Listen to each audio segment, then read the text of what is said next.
What's on YouTube? It's PTT back at it with another Destiny 2 video. I know, very surprised guys, a second Destiny news video in one day, but this article just went live from Game Rant and I wanted to cover it and have a little chat about it. As always, links will be in the description down below. Go and check it out if you wish to. We are going to jump straight into this. It might be a little bit long because obviously I would like to give my opinions on this because I do believe this is probably one of few articles that are out there right now about Destiny 2 that are going to cause some kind of tension. It's going to cause split opinions and probably have a lot of debate about it. So let's just jump straight into it.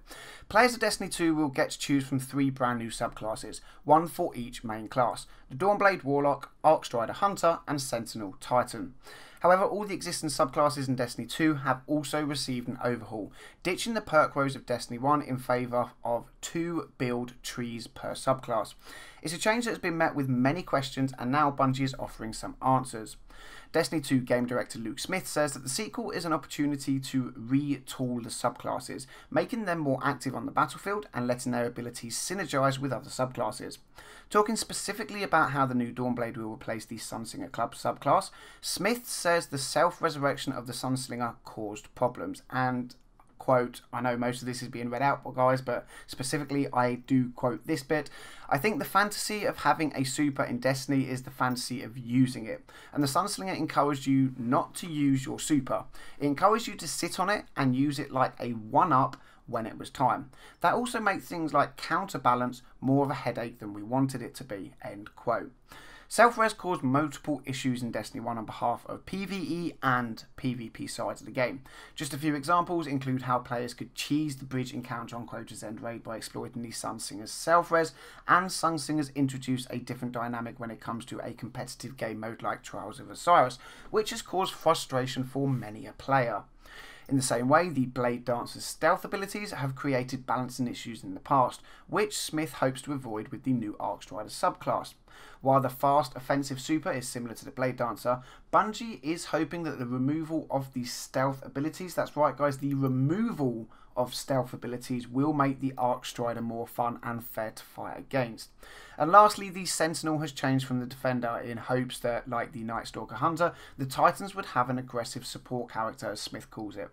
One that doesn't just drop a Ward of Dawn and sit in the back, but moves through battle, bashing enemies with the super shield in close combat or throwing it. We know that it's kind of a Captain America style shield. You can throw it, it bounces off enemies, comes back to you.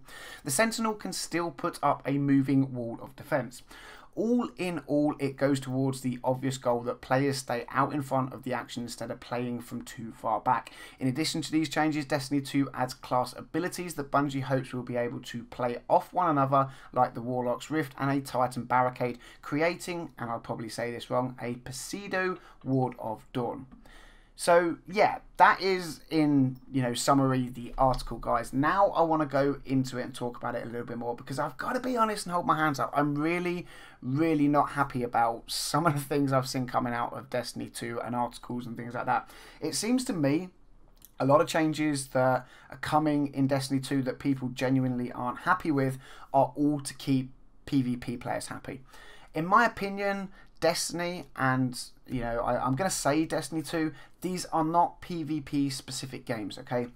The game is designed around PvE with PvP thrown on top as an addition. Now, I know some people might not like that, but just have a look at it, guys.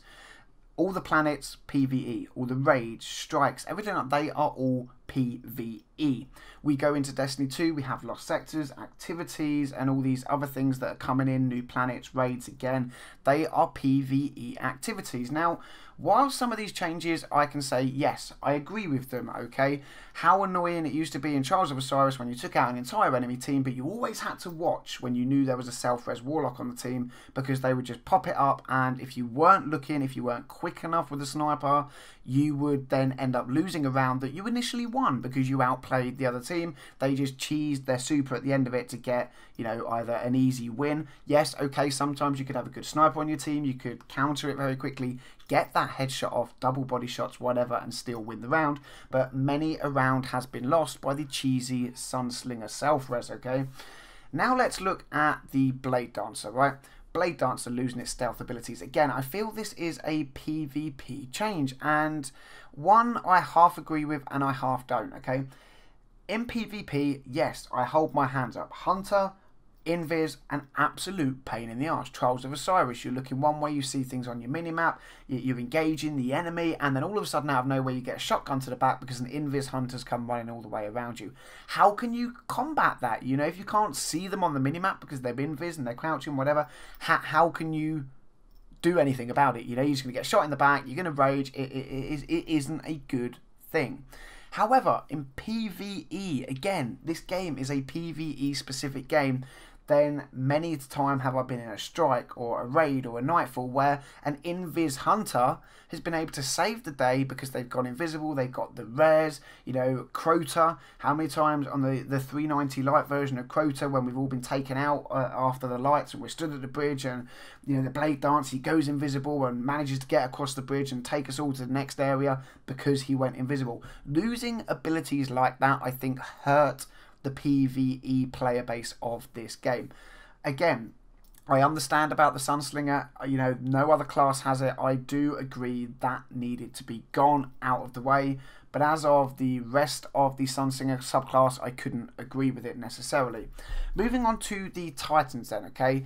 We're losing out on the Defender main as a subclass, and so we're going to have the Sentinel. They say we can put up a Ward of Dawn. They say we can walk forward, you know, holding our shield and move forward. And I get that.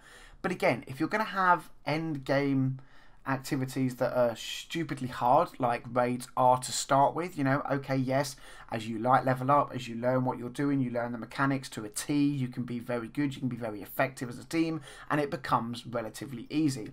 There are still times when you want to help your friends out, when you want to help clan members out, you know, creators, YouTubers, streamers, they want to help subscribers and followers out. And things like the self-res, things like the bubble come in very handy. They help you take lower lighted friends through and complete it for the first time while teaching them the mechanics. It gives you a buff, be it blessings of light, weapons of light and things like that. And I don't know, I would love to know your thoughts and take away from all these guys in the comment section down below, but I just strongly feel that at the moment Bungie are making an awful lot of changes that don't need to be made from a PvE perspective, but they do need to be changed on a PvP perspective. And that kind of ties in a little bit to me. I just want to touch on the whole not having a ranked system or anything like that, because a lot of these things could have been kept in the game and wouldn't need to have been changed if they introduced a ranked system. You know, you can introduce ranked PvP where you take away the ability to use any exotics, you don't have any power, ammo drop, you know, you make it all about gun skill, and then obviously you can take away people's subclasses, give them a basic subclass, give them double jumps, give them grenades, give them a super, or not supers at all, make it all about the gun skill and just give them a grenade and a jump, and, you know, have that ranked play all about your gun skill as a person in real life. You know, if you're good, you're going to do well. If you're not, you're going to get destroyed. If we had that kind of ranked play in, maybe some of these changes wouldn't needed to have been made. But again, I'm not a crazy PvP person. I love playing PvP. I'm not the best, you know. I think I'm sitting on like a 1.2 KD. I've gone flawless however many times. Yes, I can hold my own, I can play it, but I prefer PvE, and I just kind of have my back up a little bit that Bungie are making so many changes to, in my opinion, kick PvE players in the knackers a little bit. But again, guys, let me know your thoughts in the comment section down below. Go and check out the article, read it out yourself. The link will be in the description down below. Drop a thumbs up if you like the video.